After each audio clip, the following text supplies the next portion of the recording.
Hey guys, I wanted to take a minute and kind of write something to you today, or do a video, not really writing, sorry. But one of the things I wanted to talk about is kind of the marks of Christianity and some of the indictments that are made against us by atheists. And this kind of came about as a result of a comment that was made on, I think it was my response to George Carlin, although he's dead and he knows I'm right at this point. But, you know, he was basically talking about atheism and so on and so forth. And what I had done was done a video basically showing that, by definition, atheism is a religion. Now, you can argue about that all you want, but I did a second follow-up video where I actually took the camera and I filmed Merriam's dictionary, filmed the definition, showed it, you know, how it tied in, and people still want to argue. Look, the pursuit of truth is what it is. You know, it's, you know, facts don't care about your feelings. The fact of the matter is by definition, atheism falls into a religious belief system. It's not, religion does not necessarily, or religious belief does not necessarily mean the belief in a deity, according to Merriam's dictionary. So, but one of the indictments that was made against Christians in general by this particular atheist who was commenting was the fact that the idea that you can believe in some sort of intellectual idea and that somehow places you in right standing with some fictional you know, fairy or something like that is ludicrous and so on and so forth. And I would actually agree to that, because there's a fault there. There's a fallacy in that statement, and that statement is that it's an intellectual belief that is saving you at all. And the fact of the matter is, it's not. The new birth that Jesus talks about in John 3, when he talks about being born again, and then later on Paul draws kind of a dichotomy between the new man and the old man in Romans 7, is something that is really nothing short of a miracle. It's nothing short of God doing a miracle, or doing a work in our heart.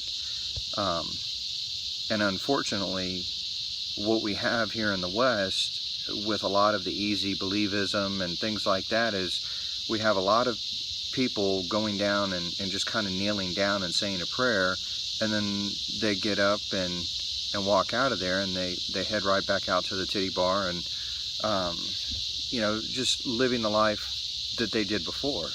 Or even worse, you end up with an individual who does this and then tries to put on a face in front of other Christians, tries to put on, basically kind of be on their best behavior, so to speak, put on their Sunday best, you know, so that they can give the appearance of righteousness on the outside, when in reality they really have no desire to live any different than they did before. And that is evidence of the rebirth not actually occurring. So no, you know, the atheist is absolutely correct. It's not about an intellectual belief system. It's not about adhering to some sort of idea, and that somehow puts you in right standing with the Father. It's a change that occurs in the heart, that is initiated and continued to be worked out through God in the believer, whereby the individual's wants and desires begin to change.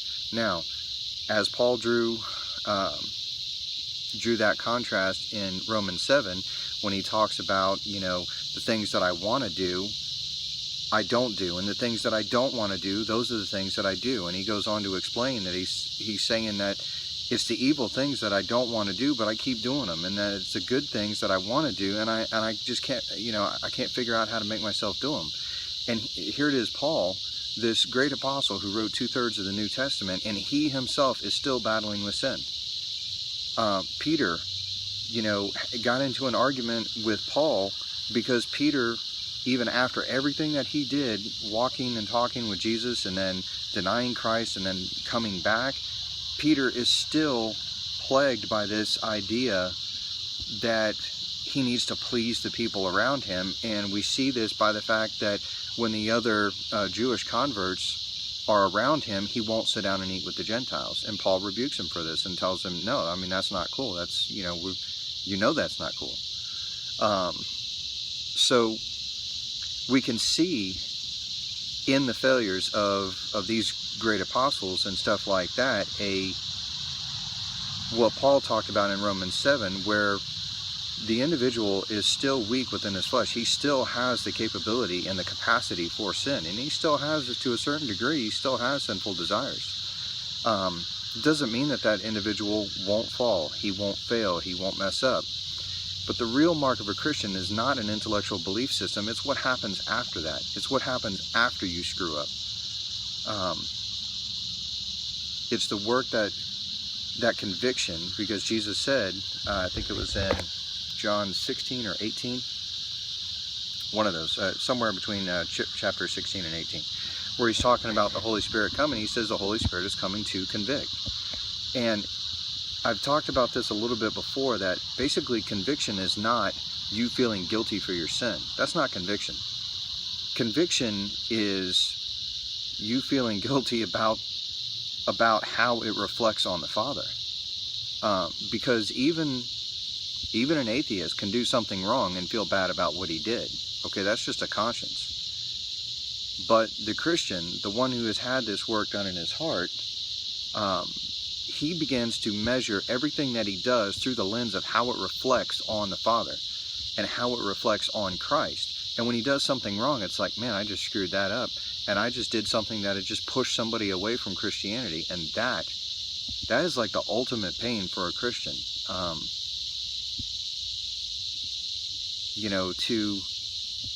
To screw up, to sin, to make a mistake, and then and somebody is just turned off by Christianity as a whole.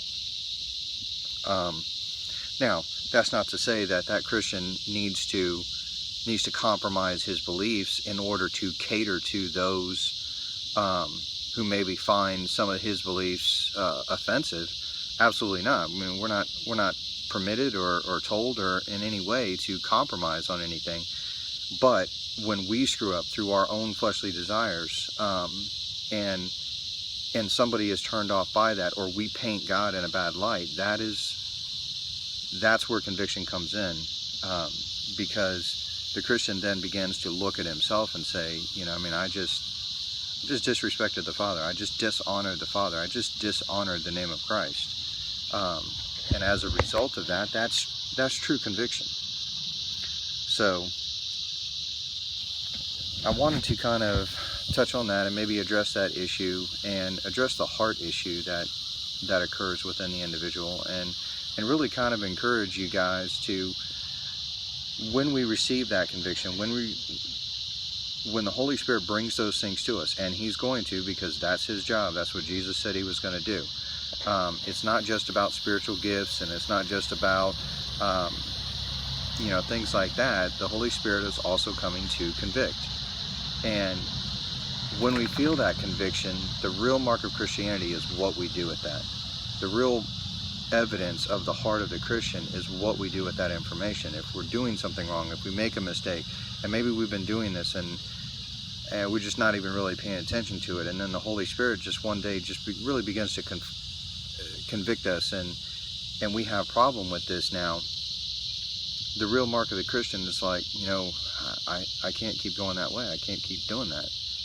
I do have to churn. I have to change. I have, and so on and so forth. So I wanted, and this is where confession comes in, and confessing, one to another, strengthening your brother, encouraging your brother, things like this. This is why it's also important, like in Hebrews 10, where it talks about the fact that we're not to forsake the fellowshipping of ourselves together. Christianity is not a lone wolf crusade. It's not a one-man show. It's about us being there and supporting one another and helping one another, and metaphorically, so to speak, washing each other's feet the way that Jesus did. So and there's a whole nother sermon on that. We can touch on that later, but the point is that it's something that, you know, we stand each other up and we support one another and we encourage one another and we're there for one another when we fall. And that's really the mark of a Christian, is to kind of encourage one another to keep on keeping on, and not putting on an exterior facade of righteousness or anything like this, but actually encouraging one another to act on those heart changes that are gradually taking place within each one of us, and to do something about it, you know. So anyway, I'll touch on that with you guys. So God bless.